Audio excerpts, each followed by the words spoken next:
1월 둘째 주 목요일 아침입니다. 오늘도 말씀과 함께 기쁨으로 살아갈 수 있는 하나님의 백성이 되기를 주님의 이름으로 축복합니다. 오늘 말씀은 여호수아 7장 1절부터 15절입니다. 이스라엘 자손들이 온전히 바친 물건으로 말미암아 범죄하였으니 이는 유다 지파 세라의 증손 삽디의 손자 갈미 아들 아간이 온전히 바친 물건을 가졌음이라. 여호와께서 이스라엘 자손들에게 진노하시니라. 여호수아가 여리고에서 사람을 베델 동쪽 벳 아웬 곁에 있는 아이로 보내며 그들에게 말하여 이르되 올라가서 그 땅을 정탐하라 하매 그 사람들이 올라가서 아이를 정탐하고 여호수아에게로 돌아와 그에게 이르되 백성을 다 올라가게 하지 말고 2-3천 명만 올라가서 아이를 치게 하소서. 그들은 소수이니 모든 백성을 그리로 보내어 수고롭게 하지 마소서 하므로 백성 중 3천 명쯤 그리로 올라갔다가 아이 사람 앞에서 도망하니 아이 사람이 그들을 36명쯤 쳐 죽이고 성문 앞에서부터 스바림까지 쫓아가 내려가는 비탈에서 쳤으므로 백성의 마음이 녹아 물같이 된지라. 여호수아가 옷을 찢고 이스라엘 장로들과 함께 여호와의 궤 앞에서 땅에 엎드려 머리 티끌을 뒤집어 쓰고 저물도록 있다가 이르되 슬프도소이다. 주 여호와여 어찌하여 이 백성을 인도하여 요단을 건너게 하시고 우리를 아모리 사람의 손에 넘겨 멸망시키려 하셨나이까. 우리가 요단 저쪽을 만족하게 여겨 거주하였다면 좋았을 뻔하였나이다. 주여 이스라엘이 그의 원수들 앞에서 돌아섰으니 내가 무슨 말을 하오리이까. 가나안 사람과 이 땅의 모든 사람들이 듣고 우리를 둘러싸고 우리 이름을 세상에서 끊으리니 주의 크신 이름을 위하여 어떻게 하시려 하나이까 하니 여호와께서 여호수아에게 이르시되 일어나라. 어찌하여 이렇게 엎드렸느냐. 이스라엘이 범죄하여 내가 그들에게 명령한 나의 언약을 어겼으며 또한 그들이 온전히 바친 물건을 가져가고 도둑질하며 속이고 그것을 그들의 물건들 가운데 두었느니라. 그러므로 이스라엘 자손들이 그들의 원수 앞에 능히 맞서지 못하고 그 앞에서 돌아서나니 이는 그들도 온전히 바친 것이 됨이라. 그 온전히 바친 물건을 너희 중에 멸하지 아니하면 내가 다시는 너희와 함께 있지 아니하리라. 너는 일어나서 백성을 거룩하게 하여 이르기를 너희는 내일을 위하여 스스로 거룩하게 하라. 이스라엘의 하나님 여호와의 말씀에 이스라엘아 너희 가운데에 온전히 바칠 물건이 있나니 너희가 그 온전히 바친 물건을 너희 가운데에서 제하기까지는 내 원수들 앞에 능히 맞서지 못하리라. 너희는 아침에 너희 지파대로 가까이 나아오라. 여호와께 뽑히는 그 지파는 그 족속대로 가까이 나올 것이요 여호와께 뽑히는 족속은 그 가족대로 가까이 나올 것이요 여호와께 뽑히는 그 가족은 그 남자들이 가까이 나올 것이며 온전히 바친 물건을 가진 자로 뽑힌 자를 불사르되 그와 그의 모든 소유를 그리하라. 이는 여호와의 언약을 어기고 이스라엘 가운데서 망령된 일을 행하였음이라 하셨다 하라. 아멘. 이스라엘 백성들이 여리고성 전투에서 대승을 거두었습니다. 굳게 닫힌 여리고 성벽이 무너졌고 단 한 명도 생명을 잃지 않았습니다. 가나안 땅에 입성하여 치른 첫 전투에서 이스라엘은 승리의 기쁨을 만끽하였습니다. 여리고성 전투는 이스라엘 백성들에게 자신감을 준 전투였죠. 오합지졸의 병사들에겐 어깨가 하늘로 올라간 승리였습니다. 이렇게만 승리한다면 가나안 땅 정복이 바로 눈앞에 와 있는 것 같았습니다. 두 번째 전투는 아이성이었습니다. 아이성은 여리고에서 약 20km 정도 떨어진 곳이었고요.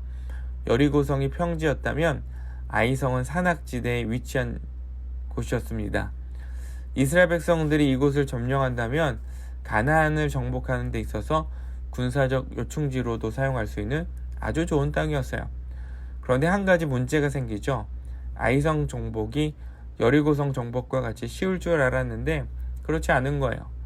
이스라엘 백성들이 아이성 전투에서 36명을 잃어버리는 패배를 하게 됩니다.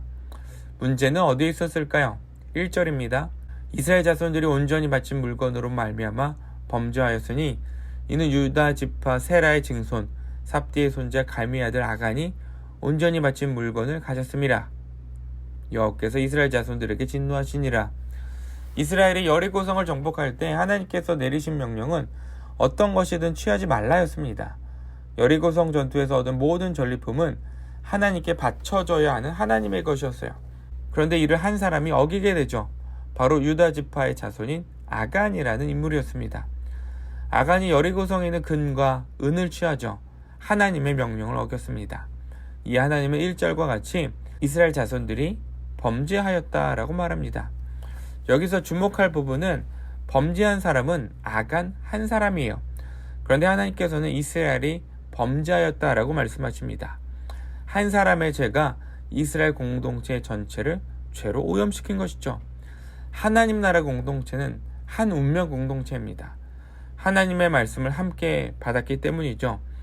하나님의 말씀은 개개인이 따로 지키는 것이 아니라 함께 지키는 것입니다. 한 사람이 범죄하면 그 공동체가 범죄한 것이고 하나님은 이를 벌하시는 것이죠. 그리고 1절에서 표현된 범죄하다는 도덕적인 부분의 악한 행위를 말하는 단어가 아닙니다. 반역하고 우상 숭배를 할 때 사용되는 단어예요.